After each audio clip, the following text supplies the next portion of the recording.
श्री स्वामी समर्थ. तुमचे सर्वांचे माझ्या यूट्यूब चॅनलमध्ये मनपूर्वक स्वागत व तुमच्या सर्वांच्या इच्छा मनोकामना पूर्ण होत हीच स्वामी महाराजांच्या चरणी प्रार्थना करते आणि आजच्या व्हिडिओला सुरुवात करते. तर आजच्या व्हिडिओमध्ये आपण पाहणार आहोत आज संकष्टी चतुर्थी. तर संकष्टी गणेश चतुर्थी या दिवशी 12 राशीनुसार तोडगे व विशेष उपाय आपण आजच्या व्हिडिओमध्ये सविस्तररित्या जाणून घेणार आहोत. प्रत्येक महिन्यातील कृष्ण आणि शुक्ल पक्षातील चतुर्थी तिथी ही श्री गणेशाला समर्पित आहे. कार्तिक महिन्यातील कृष्ण पक्षातील चतुर्थी तिथी ही गणाधीप संकष्टी चतुर्थी म्हणून ओळखली जाईल. या दिवशी श्री गणेशाची पूजा केली जाते. तसेच जीवनातील सर्व संकटावर मात करण्यासाठी उपवास देखील केला जातो. असे म्हटले जाते की गणाधीप संकष्टी चतुर्थीचे व्रत केल्याने व्यक्तीला बाप्पाची विशेष कृपा होते. तसेच या दिवशी श्री गणेशाची पूजा अर्चनासह व्रताचा संकल्प केल्यास त्यामुळे तुम्हाला सुख आणि सौभाग्य प्राप्त होईल. या दिवशी मनोभावे व्रत केल्याने सर्व संकटांपासून मुक्ती मिळते. आता आपण बघूयात 12 राशीनुसार तोडगे व विशेष उपाय. त्यातील नंबर 1 आहे मेष. मेष राशीच्या जातकांनी वक्रतुंड रूपात गणपतीची पूजा करावी आणि ग किंवा ओम वक्रतुंडाय हू मंत्राची 1 माळ दररोज जपावी. गुळाचा नैवेद्य देखील दाखवावा. गणपतीला आवडणारी फुले आवर्जून अर्पण करावीत. आर्थिक लाभासाठी श्री गणेशाला नियमित पूजा केल्याने दुर्वा अर्पण करा. सोबतच इद दुर्वांदल ओम ग गणपते नम या मंत्राचा जप करा. संकष्टी चतुर्थीच्या दिवशी श्री गणेश अथर्व शीर्षाचे पठण करा. यामुळे बाप्पा खुश होतात. कर्जापासून मुक्ती मिळावी यासाठी बाप्पाला गूळ आणि तूप अर्पण करा. यामुळे नक्कीच कर्ज कमी होण्यास मदत होईल. आता मेष राशीचे विशेष उपाय बघूया. मेष राशीचे इष्टदेव गणपती आणि हनुमान आहे. म्हणून मंगळवारी हनुमानाला प्रसाद अर्पित करावा आणि पूर्ण प्रसाद मंदिरात वाटून द्यावा. वृषभ रास असणाऱ्यांनी गणपतीची शक्ती विनायक रूपात आराधना करावी आणि ग किंवा ओम ही मंत्राची 1 माळ दररोज जपावी. तूप साखरेचा नैवेद्य देखील दाखवावा. राहू केतूसह अन्य काही ग्रहदोष असल्याचे सांगितले असल्यास ओम दुर्मुखाय नम या मंत्राचा 108 वेळा किंवा यथाशक्ती जप करावा. आता आपण विशेष उपाय बघूया. हनुमान किंवा गणपती मंदिरात मंगळवारी शुद्ध तुपाचा 2 मुखी दिवा लावावा. आर्थिक समस्या असल्यास कपाळाला केशर तिलक देखील लावावा. हा उपाय खूप प्रभावशाली आहे. तुम्हाला याने नक्कीच फरक जाणवेल. त्यानंतरचं बघूयात आपण ते म्हणजे मिथुन रास. मिथुन राशीच्या जातकांनी गणपतीची लक्ष्मी गणेश रूपात आराधना करावी. मुगाचे लाडू नैवेद्यात दाखवून श्री गणेशाय नम किंवा ओम गणपते नम मंत्राची 1 माळ जपावी. यशप्राप्ती आणि प्रगतीसाठी गणपतीला 11 दुर्वांच्या 11 जुड्या अर्पण कराव्यात. 21 जुड्या अर्पण केल्या तर खूपच चांगले. आता आपण विशेष उपाय बघूयात. गणपतीला बुधवारी मंदिरात लाडवांचा नैवेद्य दाखवावा. त्याच दिवशी बुधवारी तुम्ही गरिबांना काळे कपडे देखील दान करू शकता. कर्करास असणाऱ्यांनी वक्रतुंड रूपात गणपतीची पूजा करावी आणि ओम वरदाय नम किंवा ओम वक्रतुंडाय हू मंत्राने 1 माळ जपावी. गणपतीला पांढरे चंदन आणि पांढऱ्या रंगाचे फूल अर्पित करावे. गणपती अथर्व शीर्ष पठण करावे. म्हणता येणे शक्य नसेल तर मनोभावे श्रवण देखील करावे असे देखील चालेल. त्यानंतरचा विशेष उपाय आहे दररोज चंदन तिलक लावा आणि वयस्करांना सन्मान द्या. सिंह राशीच्या जातकांनी लक्ष्मी गणेश रूपात गणपतीची पूजा अर्चना करावी आणि लाल फूल अर्पित करावे. मोतीचूरच्या लाडवांचा नैवेद्य दाखवावा आणि ओम सुमंगलाय नम मंत्राची 1 माळ जपावी. परीक्षेत, स्पर्धेत, अभ्यासात सकारात्मक परिणाम प्राप्त होण्यासाठी विद्यार्थ्यांनी संकष्टी चतुर्थीचे व्रताचरण करावे. हे व्रत मनोभावे करावे. आता आपण विशेष उपाय बघूया. तो म्हणजे लाल रंगाचा रुमाल आपल्याजवळ ठेवावा आणि गणपती मंदिरात तुम्ही मनुका अर्पित करू शकता. असे केल्याने खूप चांगले होते. कन्या राशीच्या जातकांनी लक्ष्मी गणेश रूपात गणपतीची ध्यानधारणा करावी. पूजन करताना 21 जोडी दुर्वा अर्पित कराव्यात. ओम चिंतामणे नमः मंत्राची 1 माळ दररोज जपावी. संकष्टी चतुर्थीला गणपती बाप्पाची पूजा करण्यासह शिवपूजन आवर्जून करावे. गणपती शिवपुत्र मानला गेला असल्यामुळे शिवशंकर आणि गणपती बाप्पा दोघांचे शुभाशीर्वाद प्राप्त होऊ शकतात. त्यामुळे संकष्टी चतुर्थीच्या दिवशी गणपती बाप्पा आणि महादेव यांची देखील तुम्ही पूजा अवश्य करा. असे केल्याने खूप लाभ मिळतात आणि आपल्याला दोघांचे देखील आशीर्वाद मिळतात. विशेष उपाय आहे गणपतीची दररोज पूजा करावी. स्थायी यशप्राप्तीसाठी तुळशीची माळ धारण करावी आणि कधीही घरात कुत्र पाळू नये. आता आहे तूळ रास. तूळ रास असणाऱ्यांनी वक्रतुंड रूपात गणपतीची आराधना करावी आणि पूजा करताना 5 नारळ अर्पित करावे. नंतर ओम वक्रतुंडाय नमः मंत्राचा जप करावा. धनलाभासाठी या दिवशी श्री गणेशाची आराधना करा. बाप्पाला दुर्वाची माळ आणि मोदकाचा नैवेद्य अर्पण करा. त्यानंतर श्री गणेश स्तोत्राचे पठण करा.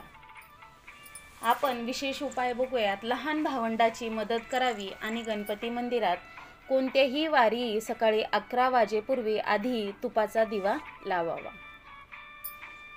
आता आहे वृश्चिक रास. वृश्चिक राशीच्या जातकांनी श्वेतार्क गणेश रूपात आराधना करावी आणि पूजेत शेंदूर आणि लाल फूल अर्पित करावे.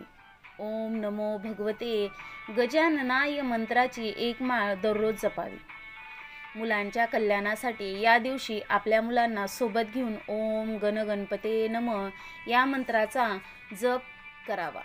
त्यानंतर मुलांच्या हातून गणपती बाप्पाला दुर्वा वाहाव्यात आणि लाडू प्रसाद म्हणून देखील वाटावा आणि प्रसादाचा लाडू लहान मुलांना खायला नक्की द्या.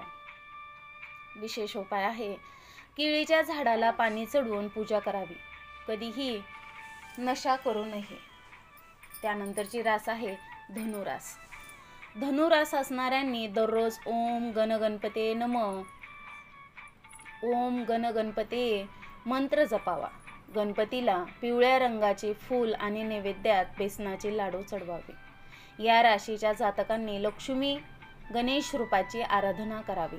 मुलांचे आरोग्य सतत खराब होत असेल तर या दिवशी बाप्पासमोर 4 मुखी दिवा लावा. तसेच बाप्पाला मोदक किंवा लाडवांचा नैवेद्य अर्पण करा आणि वक्रतुंडाय हू या मंत्राचा 108 वेळा जप करा. याने तुम्हाला खूप फरक जाणवेल. शांती आणि समृद्धीसाठी घरात कचरा किंवा घाण होऊ देऊ नये याची काळजी घ्या.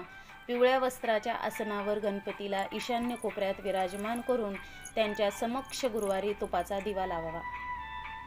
त्यानंतरची रास आहे ती म्हणजे मकर रास. मकर रास असणाऱ्यांनी शक्तिविनायक गणपतीची आराधना करावी. पूजा दरम्यान गणपतीला विड्याचं पान, सुपारी, वेलची व लवंग अर्पित करावे. ओम ग नमः मंत्राची 1 माळ दररोज जपावी. संकष्टी चतुर्थीच्या दिवशी श्री गणेशाची पूजा करण्यासोबतच श्री गणेश पंचरत्न स्तोत्राचे पठण करावे. यामुळे सर्व समस्या दूर होतात आणि जीवनात आनंद देखील येतो. आता विशेष उपाय बघूयात. गुरुवारी गणपती, लक्ष्मी किंवा विष्णू मंदिरात पिवळे फूल अर्पित करावे. लाल बैलाला गोड पोळी खाऊ घालावे. कुंभरास. कुंभ राशीच्या जातकांनी शक्तिविनायक गणपतीची पूजा करावी आणि ओम गण मुक्तये फट मंत्राची 1 माळ दररोज जपावी. कुंडलीत शनी दोष असेल किंवा शनीची 7.5 चालू असेल तर संकष्टी चतुर्थीच्या दिवशी गणेशाला शमीची पाने अर्पण करा. तसेच शमी वृक्षाची पूजा केल्याने देखील खूप उत्तमच ठरेल. आता कुंभ राशीचा विशेष उपाय बघूयात. आपल्या घरातून कुणीही उपाशी जाऊ नये याची काळजी घ्यावी. भोजन करताना वरून मीठ घेणे शक्यतो टाळावे. तसेच मंगळवार, गुरुवार किंवा रविवार व्रत करणे योग्य ठरेल. त्यानंतरची रास आहे मीन रास. मीन रास असणाऱ्यांनी हरिद्रा गणेशची पूजा केली पाहिजे. ओम गण गणपते नम किंवा ओम अंतरिक्षाय स्वाहा मंत्राची 1 माळ दररोज जपावी. पूजा दरम्यान मध आणि केशराचे नैवेद्य दाखवावे. आयुष्यामध्ये येणाऱ्या सर्व संकटापासून मुक्ती मिळवण्यासाठी गणेश चतुर्थीच्या दिवशी बाप्पाला तुम्ही शेंदूर अर्पण करू शकता. सोबतच दुर्वा देखील अर्पण करा. आता विशेष उपाय बघूयात. गणपती मंदिरात प्याऊ लावण्यासाठी दान करावे. पिंपळाच्या झाडाच्या मुळात पाणी घालावे आणि कधीही खोटे बोलू नये. अशा प्रकारे आपण आज गणेश चतुर्थीच्या दिवशी खास 12 राशीनुसार आपण कोणते उपाय करणं खूप गरजेचं आहे त्याबद्दल सविस्तररित्या जाणून घेतलेले आहे. संकष्टी चतुर्थीचा आपण शुभ मुहूर्त बघूया.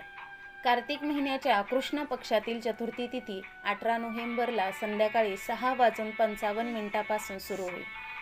तर दुसऱ्या दिवशी 19 नोव्हेंबरला संध्याकाळी 5:28 संपेल. 18 नोव्हेंबरला गणाधीप संकष्टी चतुर्थीचे व्रत करण्यात येईल. या दिवशी संध्याकाळी चंद्राला अर्धे दिले जाते. चंद्रोदय संध्याकाळी 7:34 होईल. अशा प्रकारे मुहूर्त आहे. ब्रह्ममुहूर्त पहाटे 5 ते 5:53 आहे. विजय मुहूर्त दुपारी 1:53 ते 2:35 आहे. अशा प्रकारे मुहूर्त आपण जाणून घेतलेले आहेत. आता संध्याकाळची वेळ संध्याकाळी 5:26 ते 5:53 अशुभ वेळ आहे.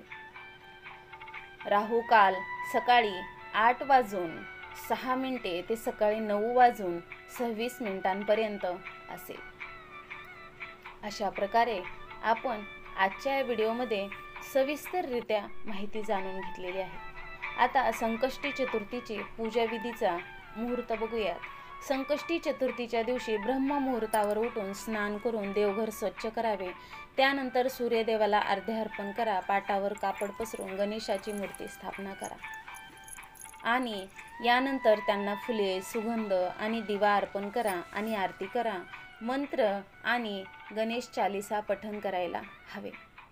गणपतीला मोदक किंवा तिळाचे लाडू देखील तुम्ही अर्पण करू शकता. संध्याकाळी चंद्राला अर्घ्य अर्पण करून त्यानंतर तुम्ही तुमचा उपवास सोडा आणि या दिवशी दान करणे देखील खूप शुभ मानले जाते. तर अशा प्रकारे आपण आजच्या व्हिडिओमध्ये सविस्तररित्या 12 राशीनुसार उपाय, तोडगे देखील जाणून घेतलेले आहेत आणि संकष्टी चतुर्थीचा वेळ, शुभ मुहूर्त याबद्दल देखील जाणून घेतलेले आहे. तर तुम्हाला माझा हा व्हिडिओ कसा वाटला हे मला तुम्ही कमेंट करून नक्कीच कळवा. चॅनलला नवीन असाल तर चॅनलला सबस्क्राईब करा, व्हिडिओला लाईक करा आणि हा व्हिडिओ जास्तीत जास्त शेअर करा. झालेली सेवा स्वामी महाराजांच्या चरणी अर्पण करते आणि माझा हा व्हिडिओ इथंच थांबवते. श्री स्वामी समर्थ. जय जय स्वामी समर्थ. धन्यवाद.